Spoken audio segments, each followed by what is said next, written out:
Oke, kita mulai Ibu Bapak ya. Jadi Ya, hari ini saya akan memberikan materi tentang cyber etik dalam membangun budaya literasi digital yang sehat dan aman.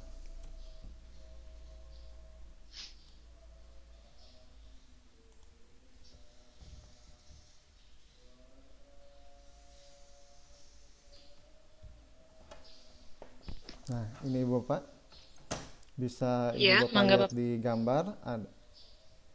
Jadi kenapa harus ada internet? Jadi untuk cyber etik di sini hubungannya pasti dengan internet, dan internet di sini itu ibaratnya pisau bermata dua. Jadi ada sisi positif dan ada sisi negatifnya juga. Ini tergantung siapa yang menggunakannya. Jadi kalau misalnya positifnya banyak, jadi semua informasi, semua berita atau katakanlah apapun semua di internet. Nah, tapi negatifnya juga pasti banyak. Karena dengan kemudahan akses tersebut, semua orang itu dapat dengan mudah eh, mencari atau menemukan hal-hal yang mungkin dilarang atau misalkan tidak tidak diperbolehkan.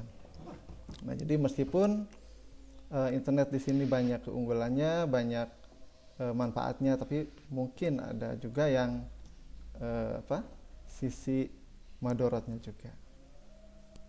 Oke, selanjutnya kemudian hubungannya dengan literasi digital.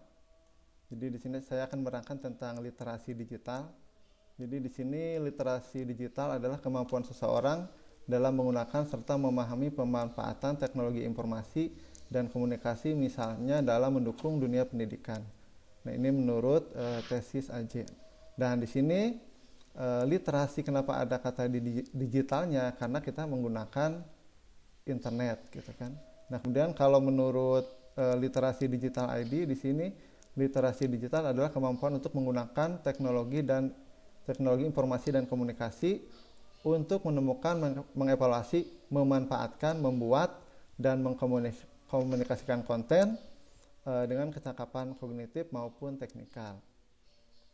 Nah, di sini dari dua pengertian di sini ada kata kuncinya teknologi informasi dan komunikasi, dan ini terhubung dengan internet juga.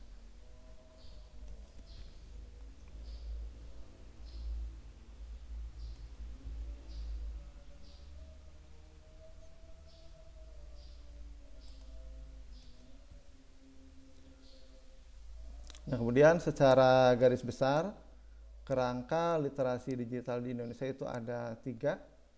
Yang pertama ada Safeguard, yang kedua ada Right, yang ketiga ada Empowerment. Dan ini ada bagian-bagiannya. Untuk lebih jelasnya tentang ketiga kerangka digital literasi di sini, selanjutnya akan saya terangkan.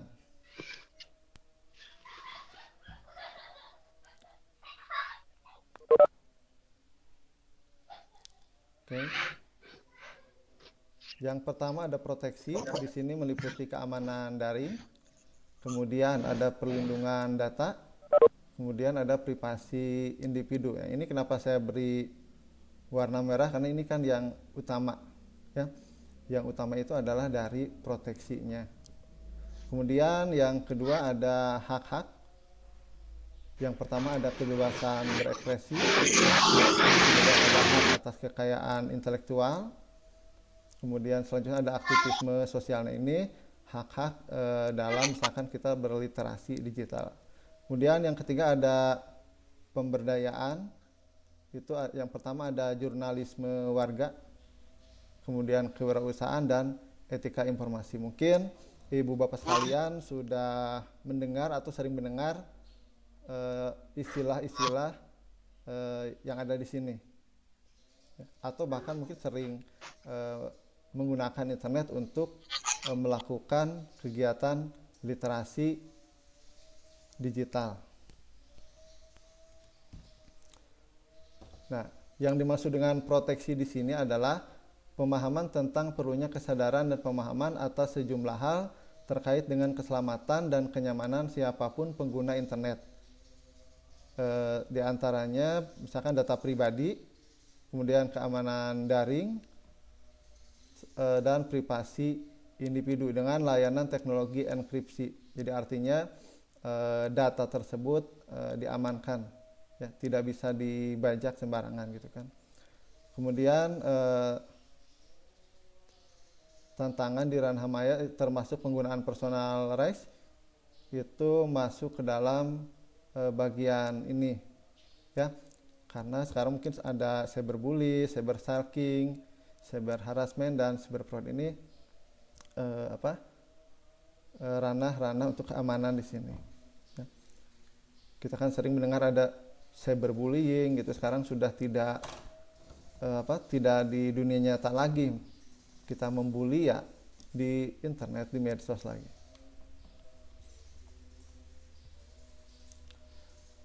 Nah, kemudian perlindungan data pribadi di sini artinya perlindungan atas setiap data tentang kehidupan seseorang, baik yang teridentifikasi atau dapat diidentifikasi secara tersendiri atau dikombinasi dengan informasi lain baik secara langsung maupun tidak langsung. Nah, contohnya apa? Data pribadi yang pertama ada nomor ponsel, terus nomor rekening, tanggal lahir, nama orang tua, alamat, terus data kesehatan. Nah, ini yang harus mendapat perlindungan.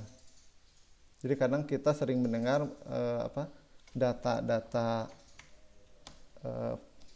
misalkan data-data akun itu ada jual belinya atau dibajak gitu, sehingga misalnya untuk nomor ponsel bisa saja, karena sekarang musimnya kredit online ya, bisa aja nomor ponsel kita diberikan atau misalkan dikasih ke orang lain gitu. Karena saya pernah dapat SMS dari pihak apa gitu ya, dia menghubungi bahwa tolong ingatkan bahwa namanya tersebut pinjam uang, dia telat belum bayar gitu. Jadi mungkin dia menggunakan nomor saya sebagai nama yang bisa dihubungi jika terjadi masalah karena dia pinjam uang. Itu yang pernah saya alami gitu kan. Dan ini nomor rekening ini sangat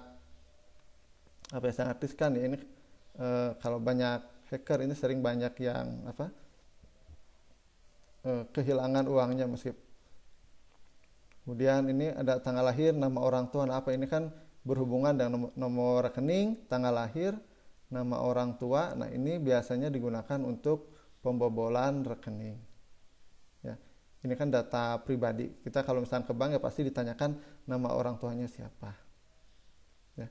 Kemudian ini alamat. Nah, alamat ini harusnya dilindungi, tapi kadang meskipun harus dilindungi, tapi ternyata kadang orang tersebut dia yang memberitahukan ke halayak ramai bahwa oh saya rumahnya di sini, alamatnya di sini, ya, dengan update status misalkan.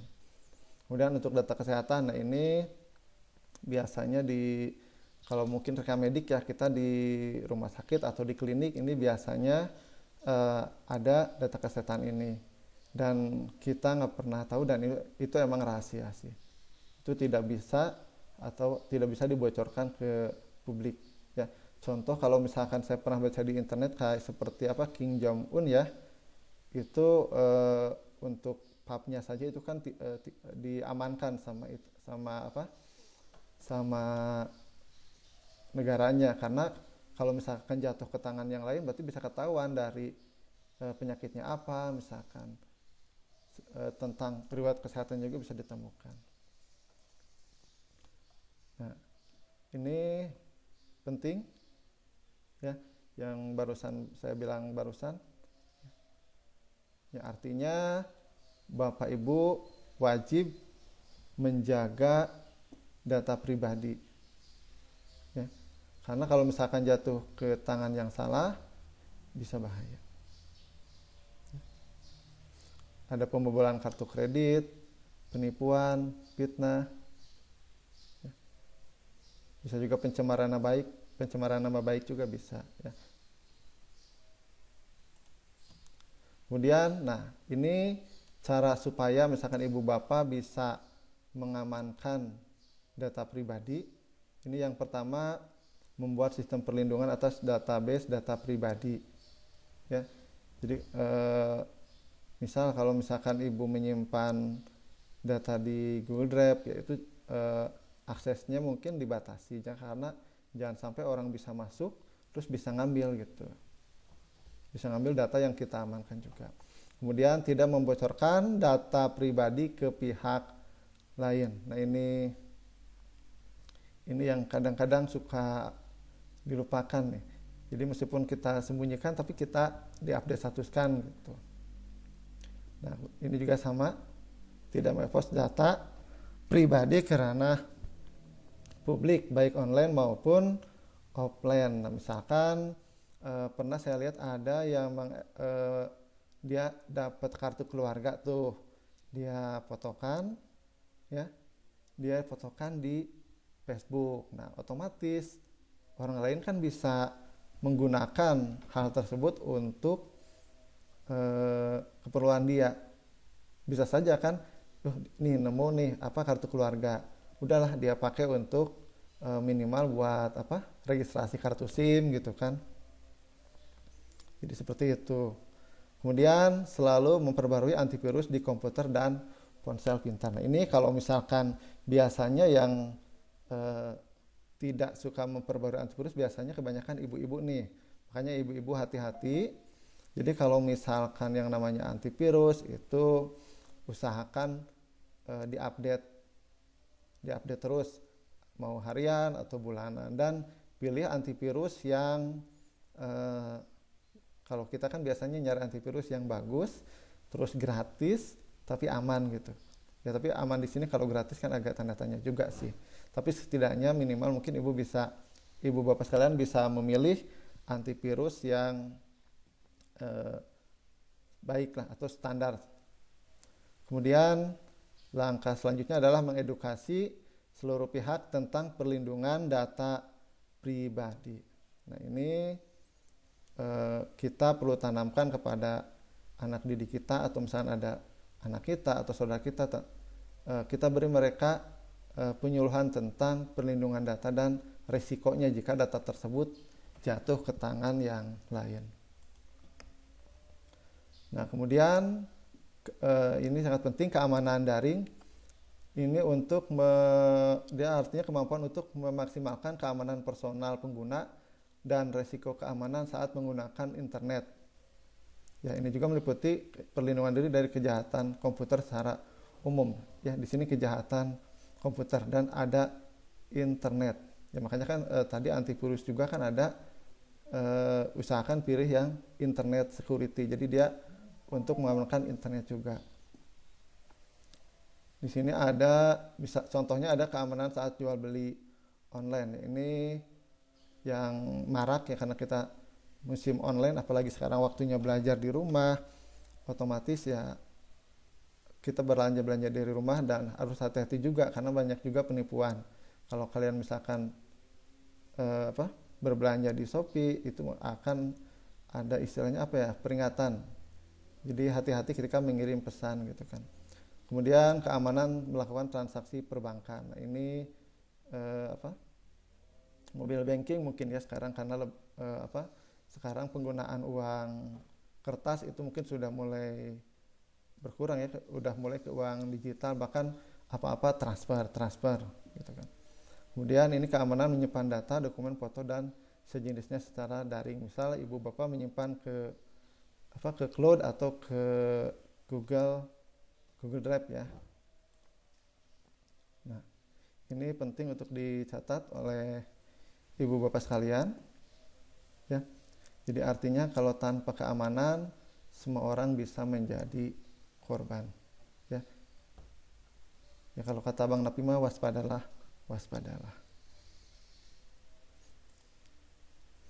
Kemudian ini untuk cara melindungi data pribadi ya. Jadi yang pertama menggunakan antivirus, tadi kan sudah ya, antivirus. Terus yang di ponsel juga itu silakan di update. Kalau nggak salah tiap untuk komputer ponsel itu kan secara berkala ada perbarui, yaitu silakan diperbarui. Meskipun berat ya lebih baik diperbarui untuk ponsel. Kemudian password yang sulit diduga. Nah ini kadang dilematis ya. kita menggunakan password yang sulit kadang lupa ya. Tapi kalau misalkan passwordnya mudah diingat, itu bisa saja disalahgunakan. Tapi biasanya asal jangan menggunakan tanggal lahir, terus biasanya nama pasangan atau nama anak, biasanya itu jangan gunakan nama tersebut. Kemudian tidak mengunduh sembarang aplikasi. Nah ini biasanya di internet banyak sekali kita mencari aplikasi, kita butuh aplikasi itu kita cari di internet. Nah ini itu banyak yang bagus, banyak juga yang dia kayak spam gitulah. Kemudian selanjutnya hindari sembarangan mengklik setuju atau oke. Nah ini karena kita nggak pernah baca dulu ya, karena sama saya juga mungkin kalau misalkan ini kenapa pesan bahasa Inggrisnya panjang tuh ya artinya kita baca dulu sekilas, kalau jangan asal oke ya, karena bisa saja kan kalau sekarang penipuan misalkan pakai HP kirim pesan diklik dan itu bisa memindahkan data pribadi dari handphone ibu bapak sekalian gitu. Kemudian perbarui selalu software yang dipakai. Nah ini kalau mau di handphone itu atau misalkan di laptop silakan selalu diperbarui. Kemudian gunakan browser yang sudah diperbarui. Artinya kalau kita gunakan browser yang sudah dijamin keandalannya gitu kan. Terus selanjutnya selalu backup atau simpan data di beberapa tempat. Nah ini jadi artinya kalau misalkan handphone ibu bapak sudah penuh memorinya atau misalkan laptopnya sudah banyak datanya, itu silakan bisa di backup secara berkala. Mau setahun sekali boleh, mau 2 tahun sekali. Artinya jangan untuk data-data penting silakan di backup saja. Artinya ketika ibu bapak memerlukan itu ada bisa ibu atau aman gitu kan. Nah selanjutnya untuk kerangka literasi digital selanjutnya adalah ada privasi ya. Nah, ini hak individu untuk mengontrol, mengedit, mengatur dan menghapus informasi tentang dirinya, termasuk memutuskan kapan, bagaimana dan untuk apa informasi itu disampaikan ke pihak lain. Nah tapi ini hati-hati. Yang pertama tidak mengekspos ideologi atau keyakinannya, karena kalau misalnya masalah keyakinan itu kan masalah hati, karena kita tidak menurut kita benar kan belum tentu menurut orang lain juga benar gitu ya.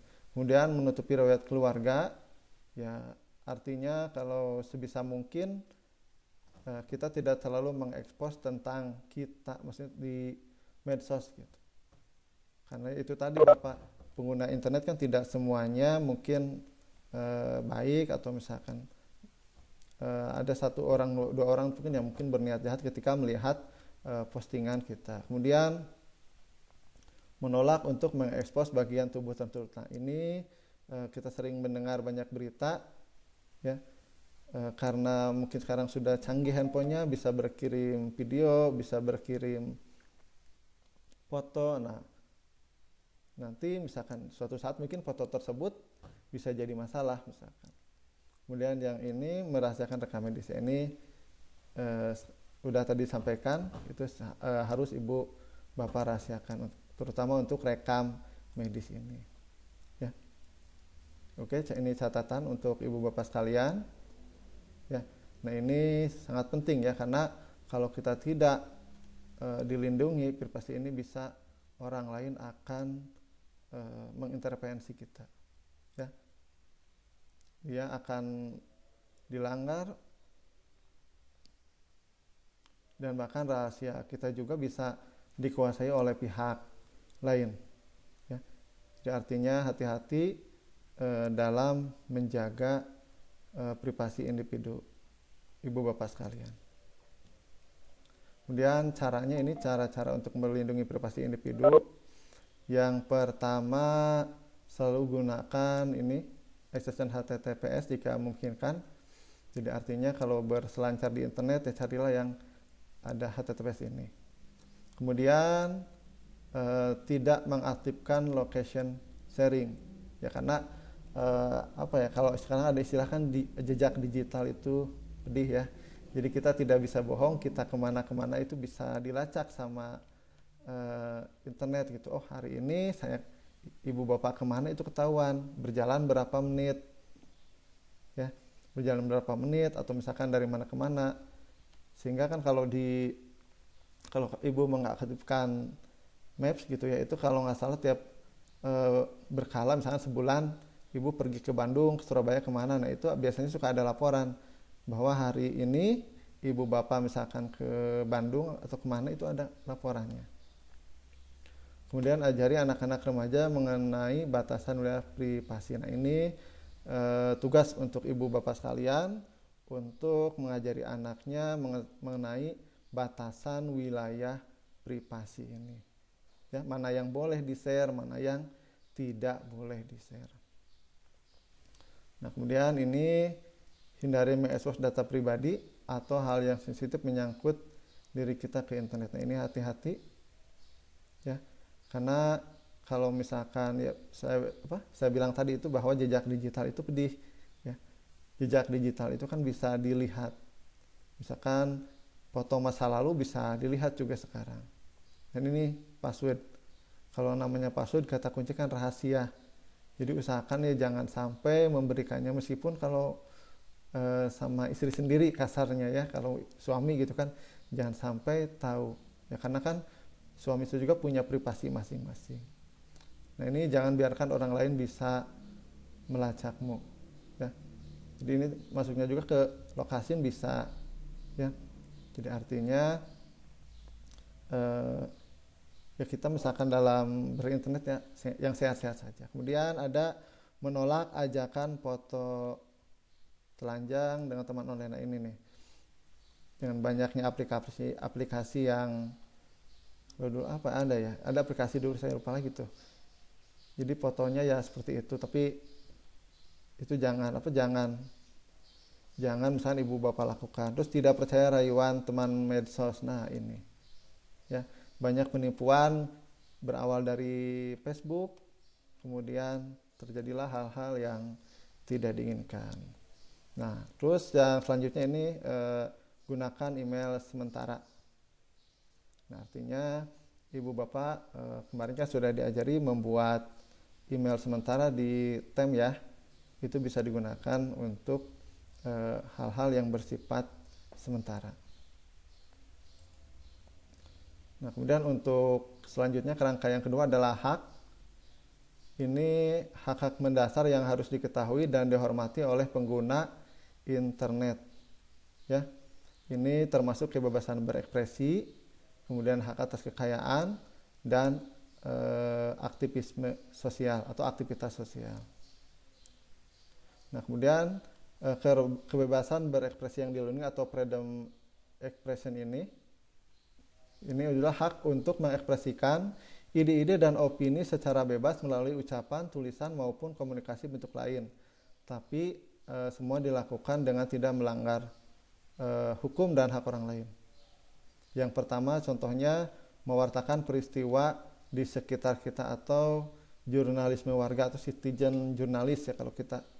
Kemudian memakai meme, tagar dan infografis. Kebebasan pers, kemudian kita bebas menulis status di medsos. Ya, ini catatan untuk ibu bapak sekalian. Artinya bahwa kita bebas berekspresi, karena ekspresi itu sebagai hak asasi manusia. Nah, namun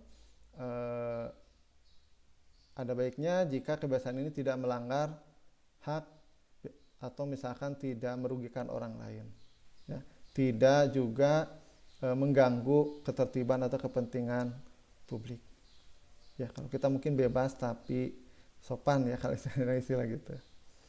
Nah, kemudian cara mengekspresikan opini di medsos atau internet. Ini ada cara-caranya. Yang pertama, sampaikan pendapat, ide, opini, perasaan tanpa merasa takut. Ya, silakan, ini termasuk ke pemerintah. Ini biasanya banyak di IG atau Twitter ya. yang opini-opini yang jadi trending ya. Kemudian, nah ini jika belum merasa pasti, hindari menyebut nama orang, institusi atau lembaga yang bersangkutan. Dulu kita pernah dulu pernah beredar tentang yang biskuit mengandung minyak ya. Nah itu sebenarnya bukan minyak. Atau misalnya ada kopi yang bisa terbakar gitu. Karena itu sebenarnya itu bisa termasuk pencemaran ya, karena itu hanya pengetahuan sendiri ya. Dan kalau misalkan yang namanya biskuit dibakar, itu kan mengandung mentega, pasti terbakar sih. Kemudian jika perlu sertakan data dokumen untuk mendukung pendapat. Nah ini, jadi jangan berbicara tanpa bukti ya. Nah, ini bahaya, karena kalau misalkan kita mengeluarkan pendapat kemudian nanti orang lain bertanya ya, kita tidak ada buktinya, otomatis itu bisa termasuk kerana pencemaran nama baik juga. Terus ini karena pendapat kita di internet dapat diakses oleh semua orang, bahkan sedunia ya, artinya kita harus siap dengan apa yang kita katakan ya. Jadi jangan sampai kalau sekarang kan ada istilah jempolmu harimaumu. Kemudian bebas berekspresi bukan berarti bebas menyebarkan informasi palsu atau kebencian. Ini yang tidak boleh ya. Jadi artinya silakan bebas, tapi isinya tidak informasi palsu, fitnah, terus kebencian, kemudian dan menyinggung tentang sara. Ini yang tidak boleh ya. Oke, selanjutnya untuk hak kekayaan intelektual. Nah, di sini hasil kreasi dari pemikiran seperti penemuan karya seni, literatur, desain simbol, nama, foto atau gambar yang digunakan secara komersil maupun tidak komersil. Nah, ini hak ada apa saja? Ini pertama ada hak cipta ya dari penemuan, kemudian ada hak paten, jadi hak cipta, kemudian ada merek ya, dan desain industri. Ya, ini harus dilindungi ya. Jadi sudah ada yang namanya undang-undang hak cipta. Jadi ibu bapak kalau misalkan menemukan, itu bisa mendaftarkan hak cipta tersebut ya, mempatenkan juga ke departemen terkait. Nah ini catatan juga ya. Ini hak kekayaan intelektual ini melindungi pencipta atau penemunya dari pelanggaran pihak lain ya. Artinya pembajakan. Ini isu yang sangat dari dulu pasti ramai pembajakan ya. Meskipun tidak boleh ya, tapi tetap saja berlangsung. Kemudian ini cara kita untuk menghormati hak orang lain ke dalam karya kita ya. Artinya mungkin orang lain bisa mencipta atau apa, nah tapi kita harus Islam mencantumkan atau tahu diri, oh ini buatan orang, maka kita apa sih yang kita lakukan terhadap karya orang tersebut. Jadi yang pertama mencantumkan kredit nama pencipta ya, baik itu tulisan, desain atau foto gambar. Nah ini mungkin kalau ibu bapak lihat di sini ada, kenapa ada saya cantumkan shotnya literasi digital ID, karena saya mencari materinya di sana gitu ya. Kemudian untuk meminta izin pencipta menggunakan atau menyebarluaskan, ini biasanya dalam buku ya, kita sering lihat di buku dilarang memfotokopi, menyebarluaskan tanpa seizin penerbit gitu aja kan. Terus hindari mengubah, mengenakan karya cipta tanpa izin ya. Ya ini pembajakan. Kemudian jika kita memiliki kekayaan intelektual, nah ini silakan bisa didaftarkan agar karya kita bisa memiliki pengakuan. Kemudian selanjutnya ada aktivisme sosial. Nah ini aktivitas, kalau mungkin aktivitas sosial ya. Nah ini aktivitas online yang tujuannya untuk mendorong perubahan sosial. Nah, contohnya yang pertama misal menggalang donasi untuk membantu masyarakat yang membutuhkan. Biasanya ada contohnya yang kitabisa.com, itu galang donasi. Nanti kalau sudah terkumpul bisa diberikan ke yang bersangkutan gitu kan. Kemudian menggalang dukungan untuk membebaskan seseorang dari hukuman dengan tagar. Nah, ini the power of tagar ya. Jadi di Twitter, di IG mungkin bisa ada tagar. Kalau misalkan ini ada isu-isu yang misalkan perlu dukungan. Misal kalau dulu ada tagar Save KPK gitu kan. Contohnya. Kemudian mengajak warganet untuk melakukan kegiatan positif. Terus aktivitas selanjutnya melakukan kritik atau opini dengan tagar di medsos. Ini banyak tagar, di power of tagar juga. Kemudian melakukan advokasi terhadap korban kejahatan dengan menyampaikan kronologi kejadian. Jadi meskipun kita bukan pembela, pengacara, tapi kita bisa membantu seseorang misalkan dengan memposting kejadian sebenarnya untuk menolong tersangka tersebut, misalkan dia tidak bersalah ya. Dan silakan ini bisa dilakukan karena untuk aktivitas sosial ini sudah dilindungi undang-undang ya, hak untuk berserikat dan berkumpul. Nah, kemudian ini ada empowerment atau pemberdayaan ya. Jadi internet ini bisa membantu penggunanya untuk menghasilkan karya dan kinerja yang produktif ya. Contohnya ada citizen journalist atau jurnalisme warga, entrepreneurship, dan etika informasi ya. Oke, kita bahas. Nah, ini ada jurnalisme warga, citizen journalist. Nah, ini artinya aktivitas partisipasi warganet dalam bentuk laporan atau analisis untuk menyampaikan informasi melalui berbagai aplikasi online. Contohnya misal ada mewartakan berbagai kuliner Indonesia melalui blog. Kemudian ada juga membuat resensi buku ya, misal di www.lensabuku.com. Terus ada YouTuber mengkritisi pelayanan maskapai, ini contohnya Rius Fernandes mengkritisi pelayanan maskapai Garuda Indonesia di Instagram ya. Jadi bisa itu contoh-contohnya ya. Nah, kemudian untuk melakukannya bagaimana? Jadi yang pertama, ibu bapak bisa kumpulkan semua informasi. Kemudian, nah ini usahakan harus ada buktinya, ada foto, gambar maupun video atau hasil wawancara. Kemudian dirangkum, kemudian dipublikasikan. Ya, kalau misalkan tidak ada foto atau data pendukung, ini jangan dilakukan. Ya, nah ini kenapa penting? Karena yang namanya jurnalis warga itu untuk mendukung, mengimbangi jurnalisme media massa. Ya, karena kalau untuk jurnalis media massa berhalangan hadir ketika misalkan suatu kejadian. Ini kita sering melihat di berita ya. Sekarang yang namanya kejadian itu videonya tidak berasal dari kameramen itu sendiri gitu, tapi biasanya dari kiriman pemirsa ya, karena kalau warga kan selalu ada di tempat kejadian tersebut, tidak seperti wartawan, dia tidak selalu berada di tempat suatu kejadian. Tapi kalau misalkan warganet itu langsung dapat merekam, melaporkan kejadian apa adanya, dan ini tanpa sensor ya. Jadi kalau misalkan jurnalisme warga itu biasanya bebas dari konflik kepentingan.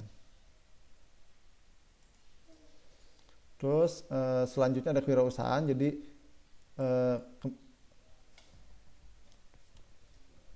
nah ini artinya kemampuan dan keinginan untuk mengembangkan, mengorganisir dan mengatur suatu bisnis beserta risikonya dalam mendapatkan keuntungan yang dilakukan melalui aplikasi online.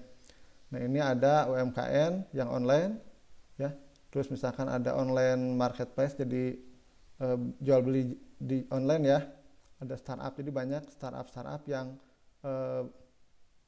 mereka berwirausaha di bidang online ini ya.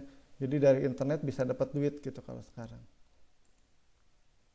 Nah, jadi kewirausahaan ini penting ya, yang didukung dengan akses internet, karena biasanya untuk promosi ya, kalau sekarang jadi semua orang bisa jadi pedagang ya. Ibu-ibu dari rumah misalkan bisa buat apa, terus bisa dijual gitu kan. Bisa buka toko juga, tokonya toko virtual, toko online gitu. Jadi yang namanya bisnis sekarang itu, atau misalkan usaha sekarang, jualan tidak harus punya toko, jualan tidak harus punya barang juga. Kadang barangnya punya orang, kita hanya perantara, just tip ya, istilahnya jasa titip gitu kan.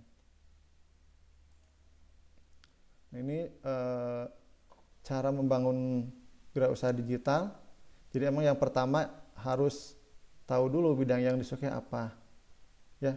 Kemudian cari celahnya, ya, mencari celah di bidang tersebut. Ya, misal desain grafis, membuat desain kaos, ya. Apalagi sekarang mau Lebaran, itu mungkin banyak yang mencari baju baru, ya. Nah, kemudian bekerja sama dengan influencer ini, kalau punya modal ya, silakan bisa menyewa influencer untuk mempromosikan produk. Kemudian membuat gerai online sendiri. Jadi silakan buat gerai online tersebut. Ya, tadi silakan Ibu bisa gabung dengan misal ada di Shopee atau di Tokopedia, silakan buka. Atau ini ada nih, bergabung dengan online marketplace, ya udah ada di sini. Jadi silakan. Ya, kalau ini sendiri ini bergabung dengan online marketplace. Terus bisa juga menggunakan medsos untuk berjualan, ya. Mau di Twitter, di IG, biasanya di IG mungkin kalau banyak yang berjualan di IG dan Facebook yang banyak pengikutnya.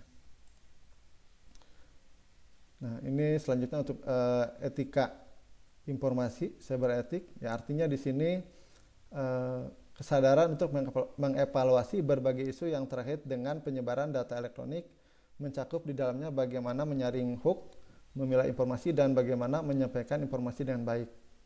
Ya. Jadi setelah mendapat berita di medsos, apa sih yang kita lakukan? Yang pertama, kalau misalnya dapat berita, itu disaring. Apakah berita itu benar atau tidak? Kalau tidak, ya jangan disebarkan. Kalau iya juga dicek. Ini berita tersebut bermanfaat atau tidak. Kalau tidak, ya udah jangan disebar. Kalau misalkan beritanya benar, bermanfaat, itu silakan disebarkan, ya. Nah, ini etika kita ketika mendapat informasi seperti ini, ya. Jangan sampai dapat berita langsung diteruskan. Dapat berita di WA, teruskan gitu. Itu kan kita belum tahu itu benar atau salahnya gitu kan. Kita cek.